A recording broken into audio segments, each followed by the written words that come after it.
వరలక్ష్మీదేవి వ్రత కథ ప్రారంభం. అక్షింతలను చేతిలో పట్టుకొని చెప్తున్న వ్రత కథను శ్రద్ధగా ఆలకించండి. సూత మహాముని సౌనకుడు మొదలైన మహర్షులను చూసి ఈ విధంగా అన్నాడు. ఓ మునీశ్వరులారా, స్త్రీలకు సర్వ సౌభాగ్యాలను కలిగే వరం ఒకటి పూర్వం శివుడు పార్వతీదేవికి చెప్పాడు. దాన్ని మీకు చెబుతాను, వినండి. ఒకరోజు కైలాస పర్వతంపై శివుడు తన సింహాసనం మీద కూర్చుని ఉండగా పార్వతీదేవి ఆయన దగ్గరకు వచ్చి, దేవా, లోకంలో స్త్రీలు ఏ వ్రతం చేస్తే సర్వ సౌభాగ్యాలను, సంతాన ప్రాప్తి కలిగి సుఖ సంతోషాలతో ఉంటారో అటువంటి వ్రతం ఏదో సెలవీయండి అని అడిగింది. దానికి పరమేశ్వరుడు చిద్విలాసముగా నవ్వుతూ, ఓ దేవి, స్త్రీలకు పుత్ర పౌత్రాది సంపత్తులను ఇచ్చే వ్రతం ఒకటి ఉన్నది. దాని పేరు వరలక్ష్మీ వ్రతం. ఆ వ్రతము శ్రావణ మాసంలో శుక్లపక్ష పౌర్ణమునకు ముందుగా వచ్చే శుక్రవారం రోజున చేయాలి. పార్వతీదేవి ఇలా అడిగింది, నాథా, ఆ వరలక్ష్మీ వ్రతం ఎలా చెయ్యాలి? ఏ దేవతలను పూజించాలి? ఏ విధంగా పూజించాలి? దీన్ని ఎవరైనా ఇంతకు ముందు చేశారా? ఆ వివరాలు అన్నీ చెప్పండి. పార్వతీదేవి అడిగిన దానికి శివుడు ఈ విధంగా తెలిపాడు. ఓ కాత్యాయిని, వరలక్ష్మీ వ్రత విశేషాలు చెబుతాను విను. పూర్వం మగధ దేశంలో కుండిని అనే ఒక పట్టణం ఉంది. ఆ పట్టణం నిండా బంగారు ప్రాకారాలు, బంగారు గోడలు గల ఇళ్లు ఉన్నాయి. అందులో చారుమతి అనే ఒక బ్రాహ్మణ స్త్రీ ఉంది. ఆమె పతియే ప్రత్యక్ష దైవముగా భావించి తెల్లవారుజామునే నిద్రలేచి స్నానం చేసి పతిదేవుడిని పువ్వులతో కొలిచి ఆ తరువాత అత్తమామలకు అవసరమైన అనేక సేవలు చేసి ఇంటి పనులను అన్ని ఓర్పుతో నేర్పుతో చేసుకుంటూ ఉండేది. అందరితో ప్రియంగా మితంగా మాట్లాడుతూ ఉండేది. ఇంత అణుగువుగా ఉన్న ఆ మహాపతివ్రతను చూసి శ్రీ మహాలక్ష్మీదేవికి ఆమె మీద అనుగ్రహం కలిగింది. ఒకరోజు ఆ మహా ఇల్లానికి కలలో ప్రత్యక్షమై మహాలక్ష్మీదేవి ఈ విధంగా చెప్పింది. ఓ చారుమతి, నేను వరలక్ష్మీదేవిని. నీ నడవడి చూసి నాకు నీ మీద అనుగ్రహం కలిగి నీకు ప్రత్యక్షమయ్యాను.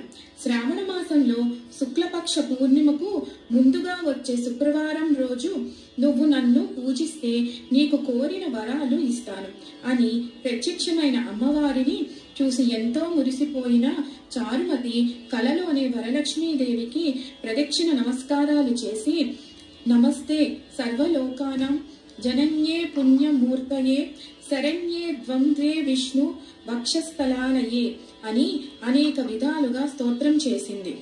ఓ జగజ్జనని, నీ కటాక్షం కలిగిన జనులు ధన్యులు అవుతారు, విద్వాంసులు అవుతారు, సకల సంపన్నులు అవుతారు. నేను పూర్వజన్మలో చేసిన పూజా ఫలం వల్ల నీ దర్శనము నాకు కలిగింది అని నమస్కరించింది. వరలక్ష్మీదేవి సంతోషం చెంది అదృశ్యమయ్యింది. ఆ వెంటనే మెలకువ వచ్చి నాలుగు వైపులా చూస్తే చారుమతికి వరలక్ష్మీదేవి కనబడలేదు. ఇప్పుడు ఆమెకు అర్థమయ్యింది తాను కల కన్నాను అని. వెంటనే భర్తని, అత్తమామలని నిద్రలేపి చెప్పగానే వాళ్ళు కూడా చాలా సంతోషించారు. ఈ స్వప్నం చాలా ఉత్తమమైనది. దేవి ఆనతి ప్రకారం నువ్వు తప్పకుండా ఈ వ్రతం చెయ్యి అన్నారు. చారుమతి ఇరుగు పొరుగున ఉన్న స్త్రీలకు కూడా చెప్పింది. వాళ్ళు చారుమతి ఎంతో ఉత్కంఠతో శ్రావణ మాసం ఎప్పుడు వస్తుందా అని ఎదురు చూడసాగారు. వారు అలా ఎదురు చూసిన పౌర్ణమి ముందు శుక్రవారం రోజు వచ్చింది. ఆ రోజే కదా వరలక్ష్మీదేవి చెప్పిన రోజు అని ఎంతో ఉత్సాహంతో చారుమతి మొదలైన స్త్రీలు అందరూ పూజకు ఉపక్రమించారు. సూర్యోదయానికి పూర్వమే నిద్రలేచి కాలకృత్యాలు తీర్చుకుని తలస్నానం చేసి పట్టుబట్టలు కట్టుకున్నారు. చారుమతి ఇంట్లో అందరూ చేరి అక్కడ ఒక ప్రదేశంలో గోమయంతో అలికి ముగ్గులు వేసి మంటపం ఏర్పాటు చేశారు. దాని మీద ఒక ఆసనం వేసి దానిపై కొత్త బియ్యం పోసి మర్రి చిగుళ్ళు, మామిడాకులతో కలశాన్ని అలంకరించారు. అందులో వరలక్ష్మీదేవిని ఆవాహన చేశారు. స్త్రీలతో పాటు చారుమతి కూడా భక్తి శ్రద్ధలతో వరలక్ష్మీదేవిని పూజించింది. పద్మాసనే పద్మకరే సర్వలోకైక పూజితే నారాయణ ప్రియే దేవి సుప్రీత భవ సర్వదా అనే శ్లోకంతో జ్ఞాన వాహనాది షోడశోపచార పూజ చేశారు.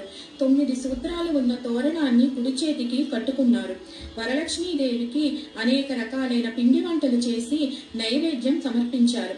తరువాత ప్రదక్షిణం చేస్తుండగా ఆ స్త్రీలందరికీ గల్లు గల్లుమంటూ శబ్దం వినిపించింది. వెంటనే తమ కాళ్లను చూసుకుంటే గజ్జలు మొదలైన ఆభరణాలు కనిపించాయి. చారుమతి మొదలైన స్త్రీలు అంతా వరలక్ష్మీదేవి కృపా కటాక్షాలు కలిగాయని ఎంతో సంతోషించారు. రెండవ ప్రదక్షిణం చేయగానే చేతులకు దగదగలాడే నవరత్నాలతో కూడిన కంకణాలు మొదలైన ఆభరణాలు కనిపించాయి. ఇక మూడవ ప్రదక్షిణ పూర్తి కాగానే ఆ స్త్రీలంతా సర్వ భూషణాలతో అలంకృతులుగా అయ్యారు. చారుమతి మొదలైన స్త్రీలు నివసించే ఇళ్ళు అన్ని స్వర్ణమయం అయ్యాయి. వాళ్ళకి ధగ, రథ, గజ, తురగ వాహనాలు ప్రసాదింపబడ్డాయి. చారుమతి ఇంటి నుండి ఆ స్త్రీలను తీసుకొని వెళ్ళడానికి వారి వారి ఇళ్ల నుండి గుర్రాలు, ఏనుగులు, రథాలు, బళ్ళు వచ్చాయి. ఆ స్త్రీలు చారుమతి కలిసి వారి చేత శాస్త్ర ప్రకారం పూజ చేయించి బ్రాహ్మణోత్తమునికి గంధం, పుష్పం, అక్షింతలతో పూజించి 12 కుడుములు వాయనం ఇచ్చి దక్షిణ తాంబూలాలు ఇచ్చి నమస్కరించారు. బ్రాహ్మణుడు వారిని ఆశీర్వదించాడు. వరలక్ష్మీదేవికి నైవేద్యంగా పెట్టిన పిండి వంటలు బంధుమిత్రులతో తమ కోసం వచ్చిన గుర్రాలు, ఏనుగులు మొదలైన వాహనాలలో వారి వారి ఇళ్లకు బయలుదేరారు. మార్గమధ్యంలో స్త్రీలు చారుమతి భాగ్యాన్ని, తమ భాగ్యాన్ని ముచ్చటించుకుంటూ వెళ్లారు. లక్ష్మీదేవి తనంతట తాను స్వప్నంలో వచ్చి ప్రత్యక్షమవడం చారుమతి చేసుకున్న అదృష్టం అని అనుకున్నారు. చారుమతికి ప్రత్యక్షమైన విధానం తన దగ్గరే దాచుకుని తను ఒక్కతే పూజించకుండా తామందరికీ చెప్పి తమకి కూడా ఇంతటి సౌభాగ్యం కలగజేసిన చారుమతి ఎంతటి పుణ్యాత్మురాలు. అలాంటి ఆమె పరిచయం కలగడం తమ అదృష్టం అంటూ తమ భాగ్యవంతులు చేసినందుకు సంతోషించారు. ఆనాటి నుంచి చారుమతితో సహా మిగిలిన వారందరూ క్రమం తప్పకుండా ప్రతి సంవత్సరం వరలక్ష్మి పూజ చేస్తూ పుత్ర పౌత్రాది వృద్ధి కలిగి ధన కనక వస్తు వాహనాలు కలిగి సుఖ సంతోషాలతో ఉన్నారు. కాబట్టి ఓ పార్వతి, ఈ ఉత్తమమైన వ్రతాన్ని చేస్తే, అలా ఎదుటి వారికి చెప్పి చేయిస్తే సర్వ సౌభాగ్యాలు కలిగి సుఖంగా ఉంటారు.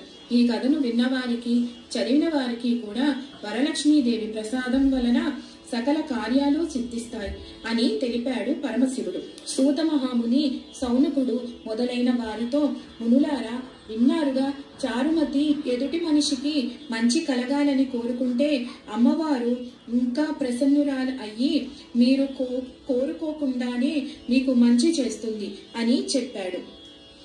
కథ సమాప్తము. కథాక్షంతలు అమ్మవారి మీద వేసి మిగిలినవి మీ శిరస్సు మీద ధరించి మీ ఇంటిల్లిపాదికి శిరస్సు మీద వెయ్యండి. విన్నారు కదా వరలక్ష్మీదేవి వ్రత కథ. మరొక వీడియోతో మళ్ళీ మిమ్మల్ని అందరినీ కలుసుకుంటాను. సర్వం ఈశ్వరార్పణమస్తు. స్వస్తి.